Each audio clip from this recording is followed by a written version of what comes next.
Hey guys what's up and welcome to my show and হ্যাঁ আমি face cam video নিয়ে আসবো। আমি তো জানি না যে কজন আমার ভিডিও আদৌ দেখে, মানে 100টার ওপর ভিডিও আপলোড হয়ে গেছে, ডিফারেন্ট ডিফারেন্ট কন্টেন্ট, তার থেকে শুরু করে ফিল দ্য ম্যাচ করে থাকি।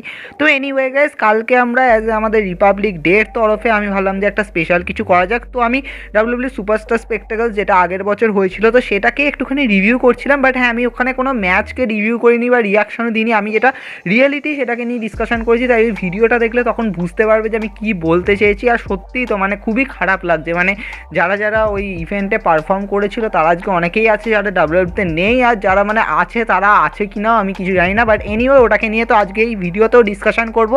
বাট গাইজ মোস্ট ইন্টারেস্টিং ব্যাপার হচ্ছে ডাব্লিউডাব্লিউ যেটা মানে তৈরি করেছে, মানে বলেছিল যে ডাব্লিউডাব্লিউতে মানে যেটা মানে হয়েছিল যে ক্লজটা, যে ডাব্লিউডাব্লিউ যে কোনো নাকি সুপারস্টার যদি চায় যে রিলিজ হতে, তাহলে নাকি সে নাকি রিকোয়েস্ট করতে পারে, আর ডাব্লিউডাব্লিউ এটা নিয়ে নাকি ভেবে দেখবে। তো সেই লিস্টে গাইজ অলরেডি প্রচুর জনের নাম এসে গেছে, মানে যারা রিকোয়েস্ট করেছে তার মধ্যে অনেক ক্রুজার ওয়েট ডিভিশনের গাইজ অনেক সুপারস্টার রয়েছে, যার মধ্যে ব্রায়ান কেনরিকও রয়েছে।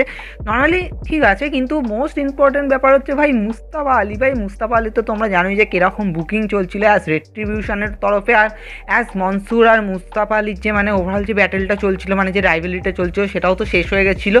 তো তারপরে মানে মুস্তাফা আলী সাহেব ব্যাপারে এখন রিলিজ চাইছে, আর তার জন্য গাইজ টুইটারে ফ্রি আলী এইটা ট্রেন্ডও করছিল। আর মোস্ট ব্যাপারটা হচ্ছে ভাই অনেক সুপারস্টার, মানে কিছু সুপারস্টাররা আমি যাদের যাদের দেখেছি, তারপর মিয়া ইয়াম ছিল যে এই মানে ট্রেন্ডটা মানে বলতে গেলে মানে এই হ্যাশট্যাগটাকে ইউজ করেছিল, সেও তো স্বাভাবিক ব্যাপার ভাই রেট্রিবিউশনে পার্ট ছিল, আর সেও রিলিজ হয়ে গেছে এনিওয়ে। কিন্তু হ্যাঁ, এটার ওপর মানে প্রচুর সুপারস্টাররা কিন্তু রিয়াক্টও তো করেছে, আর মানে ফ্যান্সরাও রিয়াক্ট করেছে। তোমরা দেখতে থাকবে প্রায় 41K অব্দি লাইক আছে। আর মানে মুস্তাফা আলী লাস্ট ডে নাকি ডাব্লিউডাব্লিউ ফক্সকেই নাকি ব্লক করে দিয়েছে টুইটার থেকে। তো কিছু বলার নেই, মানে ডাব্লিউডাব্লিউর সাথে মানে কী করছে, আর ডাব্লিউডাব্লিউ গাইজ ওকে মানে কী বলবো মানে ধরে রেখে দিয়েছে, ছাড়বে না যাকে বলতে গেলে। কারণ এখন ডাব্লিউডাব্লিউ নিজেও জানে যে মানে ওদেরই মানে পেছন মারা হচ্ছে যাকে বলতে গেলে, মানে ওদেরই খারাপ হয়ে যাচ্ছে। আর গাইজ সত্যি সত্যি ভাবো মানে এরকম লিস্টে মুস্তাফা আলী আছে, যদি ফিন ব্যালার আছে তাহলে কী হবে। মানে নর্মালি ফিন ব্যালারের তো দেখেইছে, মানে অনেস্টলি বলতে আমি অস্টিন থিওরিকে ভাবলাম ঠিক আছে একটা বুকিং দিচ্ছে, তাই জন্য ফিন ব্যালার হেরে গেছে।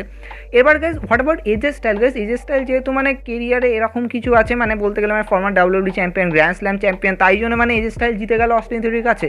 তো মানে ফিন ব্যালারকে তোমরা মানে পুরো একতরফা করে ছেড়ে দিচ্ছ, বাট কিছু বলা নেই। মানে ফিন ব্যালারের সাথে যেটা হয়েছে সত্যিই খুব খারাপ লাগছে, মানে কী করছে মানে জাস্ট জেফ হার্ডির মতো, যেমন মানে অ্যাজ এ বলতে গেলে হল অফ ফেম ছিল না জেফ হার্ডি, বাট স্টিল মানে মানে আমি ফিউচার হল অফ ফেমার কথা বলছি, বাট স্টিল গাইজ মানে কী বলবো ভাই, কিছু বলা নেই। মানে আমি আর এটার ব্যাপারে আর বেশি কিছু বলতে চাই না। নেক্সট যদি আসি তাহলে তোমরা জানি যে পেজ এখন গাইজ টুইটারের মধ্যে কীরকম হট জিনিস করে বেড়াচ্ছে, মানে নর্মালি তো হট, কিন্তু তার থেকেও বেশি হচ্ছে যেমন তোমরা সোনিয়া ডেভিলের ওপর রিয়াকশান দেখেছো, তারপর তোমরা একটা ফ্যান্সের ওপর রিয়াকশান দেখেছো যে মানে পেজের সাথে এজেলির কেরিয়ারকে কম্পারিজন করছিল। বাট গাইজ এখন পেজ মানে পুরো একদম ফেটে পড়েছে আগে বলতে গেলে ব্রিড ব্রেকারের ওপর।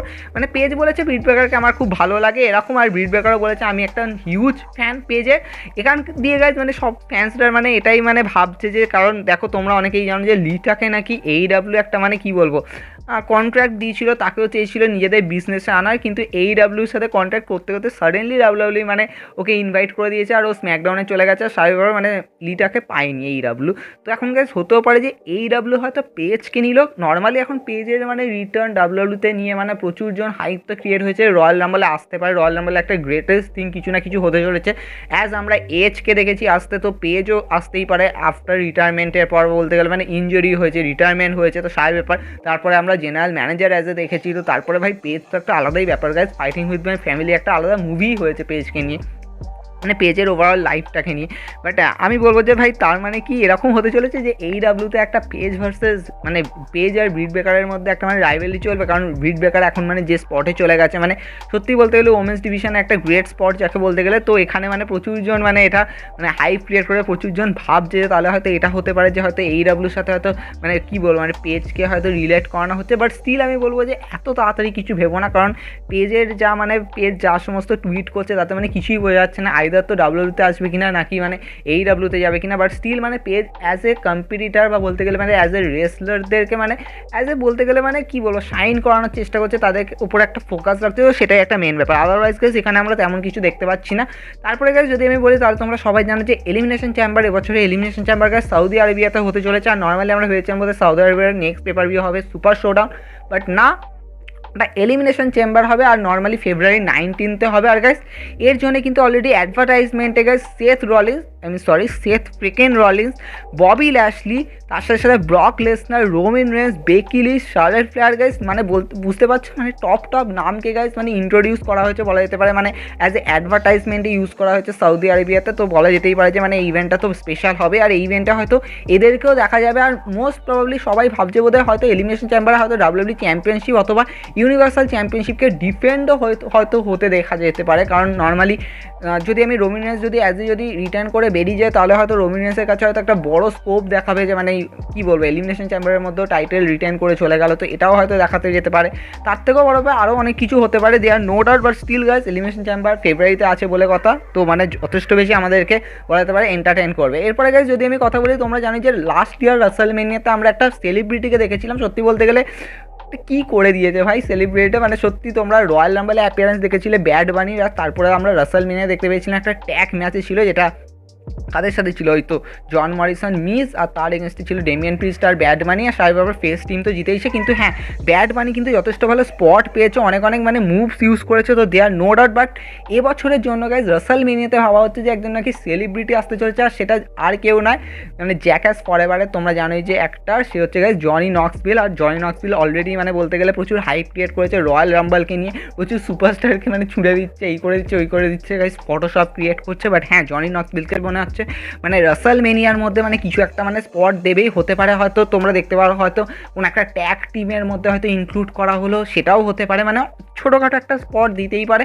আর নর্মালি ডাব্লিউডব্লিউ ভেবেছে বোধ হয় যে একটা সেলিব্রিটিকে নিয়ে আসলে হয়তো কোনো না কোনো হয়তো মানে কী বলবো হাইপ ক্রিয়েট হয়, একটা মানে স্পেশালিটি কিছু হয়তো হবে। তো তার জন্য কারণ লাস্ট ইয়ার ব্যাড বানিকে দেখতে পেয়েছে, ব্যাড বানি কিন্তু অনেক বেশি মানে সেটাকে মানে কী বলবো মানে অনেক ইন্সপায়ারও করেছে আর অনেক অ্যাট্রাক্টও করেছে মানে যে সমস্ত মুভস ইউজ করেছে। বাট আমার মনে হয় না যে ভাই জনি নক্সভিল এরকম কিছু করতে পারবে। এনিওয়ে গাইস তারপরে যদি আমি কথা বলি তাহলে গাইস আমাদের তোমরা জানো যে already WW hall of fame, তারপর এনএক্সটি স্ট্যান্ড অ্যান্ড ডেলিভার, তারপর স্ম্যাকডাউন অলরেডি গাইস অ্যানাউন্সড হয়ে গেছে মানে রাসেলমেনিয়া উইকেন্ডে। কিন্তু হ্যাঁ এটা মানে ডাব্লিউডব্লিউ নাকি রিপোর্টে বলছে যে নাকি ডাব্লিউডব্লিউ হল অফ ফেমটা যেটা হবে সেটা নাকি স্ম্যাকডাউন ইভেন্টেই হবে, মানে স্ম্যাকডাউন ইভেন্টের পরেও হতে পারে বা স্ম্যাকডাউন ইভেন্টের ওই দিনকেই হতে পারে hall of fame ইন্ডাকশনটা।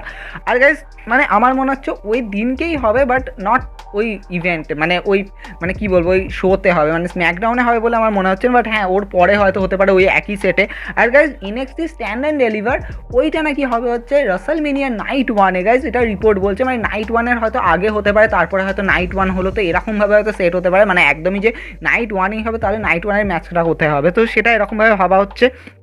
R guys স্বাভাবিক ব্যাপার গাইজ রয়্যাল রাম্বলের রিটার্ন নিয়ে তো প্রচুর বেশি হাইপ তো ক্রিয়েট হচ্ছেই, কিন্তু আমি মানে মেন্স রয়্যাল রাম্বলের রিটার্ন নিয়ে প্রচুর হাইপ এখনও দেখতে পাচ্ছি না। মানে সবাই ভাবছে হয়তো এইডব্লিউ সুপারস্টার আসবে কি আসবে না, তো সেটা নিয়ে প্রচুরজন মানে কি বলবো কনফিউশনে আছে। কিন্তু হ্যাঁ ওমেন্স রয়্যাল রাম্বল কিন্তু প্রচুর হাইপ ক্রিয়েট করে দিয়েছে, তোমরা জানি যে মানে আমরা সবাই ভাবছি হয়তো পেজ আসবে মানে বেলি আসবে, কিন্তু আরেকটা নামও গাইজ চলে এসেছে, সেটা হচ্ছে আস্কা। নর্মালি আস্কাকে আমরা জানতামই যে আসবে, আস্কা কিন্তু normally 2 time royal Rumble already তো একবার রয়্যাল রাম্বল উইন হয়েছে। বাট এনিওয়ে আজকে একটা বড় নাম, তাকে যদি নিয়ে আসা হয় তাহলে যথেষ্ট বেশি গ্রেটেস্ট হবে, তাই আজকাকে আসার সব থেকে বেশি চান্স আছে। আর গাইজ মোস্ট ইন্টারেস্টিং যেটা নাম মানে রিসেন্টলি প্রচুর বলতে গেলে মানে প্রচুর শক করে দিয়েছে সেটা হচ্ছে রন্ডা রোজি। আর সাইবার গাইজ রন্ডা রোজিকে তো নিয়ে আসার চান্স হচ্ছেই, আর আমি গ্যারেন্টি দিয়ে বলতে পারি ভাই রাসেলমেনিয়াতে রন্ডা রোজি ভার্সেস বেকি লিজে কিছু না কিছু একটা ঘাবলা হবেই, কারণ তোমরা জানো যে বেকি লিজ কিন্তু রন্ডা রোজিকে পিন করেছিল আর উইনার টেক্স অল কিন্তু জিতেছিল, রন্ডা রোজিকে কিন্তু হারিয়েছিল, স্বাভাবিক ব্যাপার মানে এটা তো একটা স্পেশাল হবে। আর গাইস রন্ডা রোজিকে নিয়েও মানে বেকি লিঞ্চ রিয়াকশান দিয়েছে যে আই এম স্টিল চ্যাম্পিয়ন, মানে আমি তাও চ্যাম্পিয়ন থাকবো, আসুক যা হবে দেখা যাবে, তো এরকম যাকে বলতে গেলে তো আমার মনে হচ্ছে ভাই এই ফিউডটা হবেই হবে, আর বেকি লিঞ্চের সামনে একটা বড় রেসলারকে দাঁড় করাতেই হবে, তো তার জন্য আমার মনে হচ্ছে এইটাকে ইউজ করা হবে। আর গাইজ মোস্ট ইন্টারেস্টিং গাইজ ফ্যান্সরা এটার উপর ফেটে পড়েছে যে বেকি লিঞ্চ যে ড্রেস আপটা করেছে তোমরা দেখতে পাচ্ছ ওটা গাইজ আলিশা ফক্সের গাইজ অনেক ড্রেস আপের মতো, তো প্রচুরজন বলছে যে আলিশা ফক্সের মানে কী বলবো মানে কস্টিউম ডিজাইনটা কপি করেছে আগে বলতে গেলে। নর্মালি তোমরা জানো যে আলিশা ফক্স অনেক পুরনো রেসলার, মানে তখন মানে অনেক আগে তার মানে ওই ড্রেস আপটা ছিল আলিশা ফক্সের, তো সেটাকেই কপি করেছে। মানে এনিওয়ে আলিশা ফক্স তো আসতেই পারে ডাব্লিউডব্লিউর মধ্যে মানে রয়্যাল রাম্বলের মধ্যে, বাট হ্যাঁ ঠিক আছে মানে প্রচুরজন এটাকে নিয়ে মানে খিল্লি উড়িয়েছে। নর্মালি জানো যে বেকি লিঞ্চের ওভারঅল ক্যারেক্টারকে নিয়ে প্রচুরজন খিল্লি হয়, কারণ ও রোপ কি ইউজ করে ম্যাচ জিতে যায়, লিভ মর্গানের পুরো স্পয়েল করে ছেড়ে দিচ্ছে, তো স্বাভাবিক ব্যাপার এটার ওপর তো প্রচুরজনের তো রিয়াকশান থাকবেই, দে are no doubt. R guys আমাদের লাস্ট আমি যেটাকে নিয়ে ডিসকাশন করবো সেটাই হচ্ছে গাইজ আমি অলমোস্ট ডাব্লিউডব্লিউ সুপারস্টার স্পেকটাকলসকে নিয়ে আমি বলছিলাম যে একটা কথা বলবো, সেটা হচ্ছে গাইজ তোমরা জানোই যে রিঙ্কু আর সৌরভ গৌরজার তো ইন্দু সেরা হিসাবে তো পার্ট নিয়েছিল, তোমরা দেখেছি ডাব্লিউডব্লিউ সুপারস্টার স্পেক্টাকলসে। তার মধ্যে তো রিঙ্কুর তো নাম চেঞ্জ হয়ে বীর মোহন হয়ে গেছে। বীর মোহন কবে আসবে আমরা জানি না, যদি রয়্যাল রাম্বলে আসে তো আমাদের ভগবান করুক, আমরা ফেটে পড়বো। যাকে বলতে গেলে জেতার দরকার নেই, কিন্তু আশাটাই সব থেকে বড়। আমরা বুঝবো অনেক মহান কাজ করে দিয়েছে বীর মোহন। কিন্তু গাইস এই যে সৌরভ গুর্জারকে আমরা সাডেনলি দেখতে পেয়েছিলাম অ্যাজ এ বলা যেতে পারে কি বলো গার্ড হিসেবে গ্রেসন অয়েলারে, আর গাইস ওর নাম মানে বের করে দিয়েছে, সেটা হচ্ছে সাঙ্গা। সাঙ্গা নাম দিয়েছে ভাই, কেন দিয়েছে আমি জানি না, বাট কী কারণে মানে কী হচ্ছে আমি জানি না। মানে অ্যাজ এ বলা যেতে পারে ইন্স্যুরেন্স পলিসি হিসেবে গাইস গ্রেসন ওয়েলারের সাথে সাথে আছে, জাস্ট সেরকমই এজে স্টাইলের সাথে যেমন ওমস ছিল। বাট হ্যাঁ, যদি গ্রেসন ওয়েলারের সাথে থাকতে থাকতে যদি বিট্রে করে যদি অন্যদিকে যদি স্পট যায় তাহলে সেটা গ্রেটেস্ট হবে। বাট এনিওয়ে আমার আর কিছু মনে হচ্ছে না। But guys at the end guys যেটাকে নিয়ে ডিসকাশন করবো সেটা হচ্ছে গাইস রেন্ডি অর্টনকে নিয়ে। আর গাইস রেন্ডি অর্টন একটা মানে ইন্টারভিউতে বলেছে যে আমার এবার রিটায়ার হয়ে যাওয়াই উচিত। মানে এবার গাইস রেন্ডি অর্টন মানে এইটাকে নিয়ে ডিসকাশন করেছে। সবাই এবার বুঝতেই পারছো রেন্ডি অর্টন মানে এমন একজন সুপারস্টার রাইট নাও, মানে ওই জেনারেশনের সুপারস্টার যে জেনারেশনের রিক ফ্লেয়ার ছিল, যে জেনারেশনের ট্রিপল এইচ ছিল, যে জেনারেশনের ব্যাটিস্টা ছিল। নর্মালি আমি এভলিউশনকে তো মিন করছি সারের ব্যাপার, তার সাথে সাথে তোমরা বলবেই যে এজ ছিল, তার সাথে শন মাইকেল তার আগে ছিল, তার সাথে সাথে জন সিনা ছিল। নর্মালি জন সিনার এখন তেমন বেশি কোনো হিউজ স্টেপ তো নেই, মানে একটা পার্ট টাইমার হয়ে গেছে। বাট রেন্ডি অর্টন কিন্তু স্টিল এখনও ফুল টাইম ওয়ার্ক করে যাচ্ছে। অ্যাজ এ বলা যেতে পারে মিড কার্ড সুপারস্টারদের সাথেও কাজ করছে, সেখানেও ম্যাচ ভালো ডেলিভার করছে। কারণ রেন্ডি অর্টন জানে যে ভাই আমি একটা টাইমে মেন ইভেন্ট স্টার হয়েছি, আমি সেটাকে শো করেছি, আমি কাজও দেখিয়ে গেছি, এবার আমাকে এদেরকে গ্রো করতে হবে। তো তার সাথে কাজ করে যাচ্ছে, রিডেলের সাথে যথেষ্ট ভালো একটা বলতে গেলে মানে টিম আপ করে এন্টারটেইন করে যাচ্ছে। তার জন্যই তো আমরা ভাই র দেখতে পছন্দ করছি। মানে যদি রেন্ডি অর্টনকে যদি অ্যাজ এ মেন ইভেন্ট স্টারে যদি নিয়ে আসতো তাহলে হয়তো আমরা মজা পেতাম, কিন্তু ওই জায়গাগুলোতে মজা পেতাম না, যেমন আমরা ট্যাগ টিম ডিভিশনে এখন মজা পাচ্ছি। তো আমার মনে হয় ভাই রেন্ডি অর্টনকে তো চান্স দিচ্ছে, আর রেন্ডি অর্টনকে পুরো ডাব্লিউডব্লিউ পুরো নিকড়ে নেওয়ার চেষ্টা করছে, যেমন যেটা করেছিল আন্ডারটেকারের সাথে। নর্মালি আন্ডারটেকারকে তারপরেও মানে অ্যাজ বলা যেতে পারে প্রচুর প্রচুর ম্যাচ দিয়েছিল। আমরা দেখেছিলাম রোমিনেসের সাথে টিম আপ করেছিল আন্ডারটেকারকে, আমরা অনেক ভালো ভালো স্পটও দেখেছিলাম। মানে not only Russell mania guys, Russell mania ছাড়াও কিন্তু অনেক পেপার ভিউতেও ম্যাচ খেলেছিল। রুসেভের সাথেও বোধহয় একটা সৌদি আরবিয়ার পেপার ভিউতে একটা ক্যাসকেট ম্যাচ খেলেছিল। তো ওভারঅল বলা যেতে পারে যে আন্ডারটেকারকে যেরকম মানে ইউজ করা হয়েছিল তেমনই রেন্ডি অর্টনকে অ্যাজ এ লেজেন্ড হিসেবে কিন্তু ইউজ করা হচ্ছে। আর রেন্ডি অর্টন বলেছে যে 50 বছরের পর আমি আর চাই না রেসলিং করতে, কারণ আমার এনাফ, আমার যতটা যা আমার কী বলবো আমার এবিলিটি আমি সমস্ত ডাব্লিউডব্লিউকে দিয়ে দিয়েছি, আর 50-এর পর আমি আর কিছু করতে চাই না। এখন দেখার বিষয় যে এখন তার মানে আমাদের হাতে আছে অলমোস্ট 8 বছর বলবো। আর হ্যাঁ মানে না 8 বছর না, রেন্ডি অর্টনের এখন এজ হচ্ছে 41। তো সেক্ষেত্রে আমি বলবো টোটাল 9 বছর আছে। এখন 9 বছরের মধ্যে রেন্ডি অর্টন কি 17 টাইম ওয়ার্ল্ড চ্যাম্পিয়ন হতে পারবে বা 16 টাইমে যেতে পারবে? কারণ আমরা সবাই ভাবছি ওদের জন সিনাকেও বিট করে যাবে, কারণ রেন্ডি অর্টন যেহেতু মানে ফুল টাইম যেহেতু কাজ করে যাচ্ছে, তো তাই জন্য প্রচুর জনে এই প্রেডিকশনটা আছে। বাট এনিওয়ে আমরা রেন্ডি অর্টনের ওপর প্রচুর ফোকাস রেখেছি।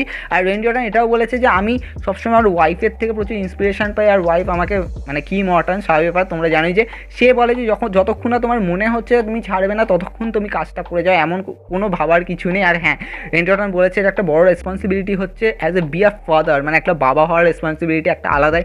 আমার বাচ্চারা রয়েছে, নর্মালি জানো যে রেন্ডি অর্টনের বাচ্চারা তো অনেকেই বড় হয়ে গেছে, একটাই বোধহয় ছোটো মেয়ে আছে। বাট এনিওয়ে মানে তারা তো অলরেডি কিছু জন তো বড় হয়েই গেছে। বাট স্টিল সে বলছে যে আফটার 50 ইয়ার্স ওল্ড মানে 50 বছরের পর আমি পুরোপুরিভাবে ফ্যামিলিকে সাপোর্ট করতে চাই, তাদের সাথে থাকতে চাই। মানে এতদিন আমি ওইরকমভাবেও থাকতে পারিনি, তো সেই জিনিসটা আমি ফিল করতে চাই। অ্যাট দ্য এন্ড বলেছে যে আমি এখনও পর্যন্ত এই কেরিয়ারে রয়েছি বা বলতে গেলে মানে এই ফিল্ডে রয়েছি শুধুমাত্র আমি একজনকে দেখে, সে হচ্ছে আমার বেস্ট ফ্রেন্ড, সে হচ্ছে এজ অ্যাডাম কোপল্যান্ড। তোমরা জানো যে এজ মানে যেভাবে রিটায়ারমেন্টের পরে মানে রাসেলমেনিয়া এসেছিলো, মানে রাসেলমেনিয়া রয়্যাল রাম্বলে এসেছিলো, তারপরে রাসেলমেনিয়া রেন্ডি অর্টনের সাথেই মানে ম্যাচ খেলেছিল, রাইভেলি করেছিল, সেটা মানে রেন্ডি অর্টন নিজেও বলেছে যে মানে এটা আমাকে অনেক বেশি ইন্সপায়ার করে। মানে আমি চোখের সামনে দেখেছি একজনকে মানে এরকম ইনজিওর্ড হয়ে চলে যেতে, তারপরে সে আবার ব্যাক করছে, রিটায়ারমেন্ট হয়ে যাওয়ার পরে আবার ব্যাক করছে, এটা গ্রেট পপ পাচ্ছে মানে অডিয়েন্সের থেকে। তো ইউনিভার্স তাকে যে কীভাবে ওয়েলকাম করছে সেটাই একটা আলাদা ব্যাপার। তো নর্মালি গাইজ রেন্ডি অর্টনকে মানে এখন আমার মনে হচ্ছে ডাব্লিউডব্লিউ এরকমভাবে ইউজ করে যাবে, জাস্ট প্রত্যেকটা নাইটে একটা করে আর কেউ, আর এটাই এনাফ। আর তোমরা রেন্ডি অর্টনকে যতটা পারো তোমরা ইউজ অলরেডি করে নিচ্ছ, আমার মনে হয় আর 50 বছরের পরে আর দরকার নেই। যদি অ্যাজ এ রেন্ডি অর্টনকে স্টিল যদি কেউ ভাবে যে যতক্ষণ বেঁচে আছে ততক্ষণ একটা করে আর কেউ মানে ফেলে যাক, তো আমি বলবো না। But still as Randy Orton as a legend, আর এই মানুষটাকে মানে যতবারই আমরা ডাব্লিউডব্লিউতে দেখবো ততবারই আমাদের মনে হবে যেন যে অটটা নো ওয়্যার, মানে রেন্ডি অর্টনে আর কেউ যে কোনো জায়গা দিয়ে আসতে পারে। তো গাইস এই বলে আমরা ডাব্লিউডাব্লিউই মানে তো এই বলে গাইস আমাদের শোকে শেষ করো। তো তোমরাও রিয়াকশন জানাতে পারো যে রেন্ডি অর্টনের এই অ্যাবাউট এই অ্যাড্রেসটা ব্যাপারে, মানে রিটায়ারমেন্ট ব্যাপারে তো তোমরা কি মনে করছো। নর্মালি রেন্ডি অর্টনের রিটায়ারমেন্ট ম্যাচ তাহলে কার সাথে হতে চলেছে, তো সেটাই একটা খুব বড় ব্যাপার। নর্মালি নিউ সুপারস্টারের সাথে ম্যাচ হলে আমি যথেষ্ট বেশি খুশি হব, কারণ নিউ স্টারদের সাথে অলরেডি রেন্ডি অর্টন প্রচুর কাজ করেছে, বাট স্টিল আমি বলবো যে রেন্ডি অর্টন কিন্তু এখনও মানে ডিজার্ভ করে প্রচুর প্রচুর ম্যাচ দিয়ে যেতে। তোমরা জানি যে জিন্দার মাহালের সাথেও ফাইট করেছিল, স্বাভাবিক ব্যাপার। রেন্ডি অর্টন তো প্রচুর একটা বড় একটা স্পট। তো দেখা হচ্ছে গাইস নেক্সট শোতে। আই হোপ যদি তোমাদের ভালো লাগে তো চ্যানেলকে সাবস্ক্রাইব করতে পারো। দেখা হচ্ছে নেক্সট শোতে।